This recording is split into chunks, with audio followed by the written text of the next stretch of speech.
আল্লাহর জমিনে আর আসতে দেওয়া হবে না ক্ষমতা। ধর্ষণ দিয়ে, সন্ত্রাস দিয়ে, খুন দিয়ে সব শেষ করেছে। তারপরে এদেরকে ক্ষমতায় আসতে দেওয়া যাবে না, এই কারণে দলীয়করণ, আত্মীয়করণ, বংশীয়করণের ইতিহাসের নিকৃষ্টতম দৃষ্টান্ত তারা এই জাতির সামনে পেশ করেছে। একেবারে টয়লেট কিপার থেকে শুরু করে সর্বোচ্চ পর্যায় পর্যন্ত নাম নিলাম না, সব দলীয়করণ করেছে তারা।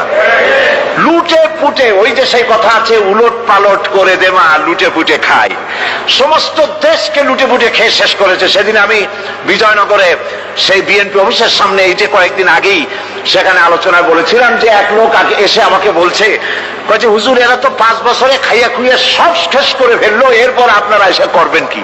বললাম দেখেন, রমজান মাসে যখন, জুলাই মাস বা জুন মাসে যখন রোজা হয়, 12 ঘন্টা রোজা রাখার পর ইফতারের সময় কেমন খাইতে ইচ্ছা করে? কয় যে হুজুর সামনে যে শরবত থাকে, চানাচুর থাকে, পেঁয়াজি, বেগুনি, তারপরে তরমুজ, যা কিছু থাকে, শুধু ফলমূল আর শরবত না, শরবত থাকে যে গ্লাসে, যে জগে, ওগুলো শুদ্ধ খাইতে ইচ্ছা করে।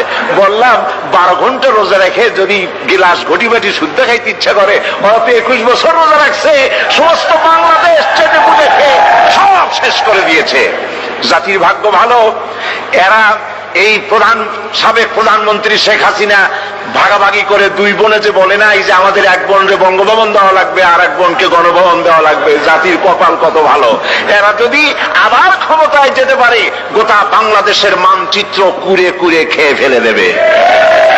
এরা হচ্ছে ইসলামের দুশমন, এটা কোরআনের দুশমন, এরা আল্লাহর দুশমন।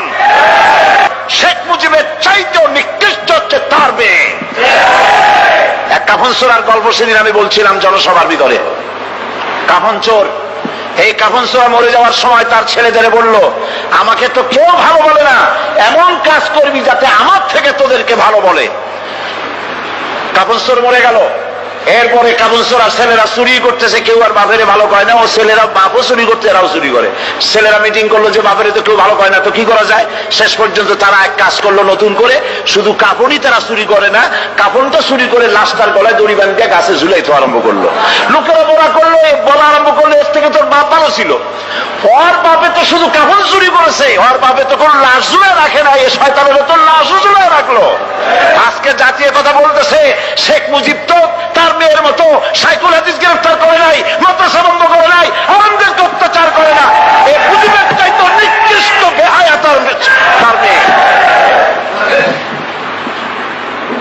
একজন মহিলা হয়ে তিনি মুসলমানের মেয়ে বলে দাবি করেন, আমরাও মনে করি একজন মুসলমানের মেয়ে, কিন্তু কোন মহিলা পরপুরুষের সাথে হাত মিলাতে পারে না, হারাম। তিনি যত পুরুষের সাথে দেখা উনি হাত মিলান, শুধু তাই নয়, পরপুরুষের দেওয়া হাতে চুমা উনি গ্রহণ করেন।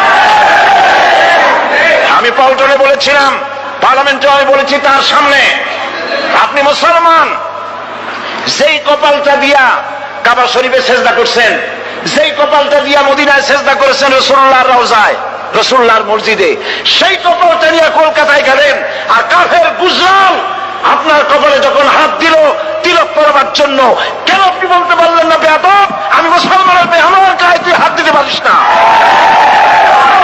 সুতরাং কাফেরের হাতের চন্দনের তিলক কপালে পরে পার্লামেন্টে বলেছি, কপালে পরে আপনার ইজ্জত কদ্দুর নষ্ট হয়েছে আমরা জানি না, কিন্তু মুসলমান দেশের প্রধানমন্ত্রী হিসাবে বাংলার 13 কোটি মুসলমানের ইজ্জতকে মাটির সাথে আপনি মিশাই দিয়েছেন।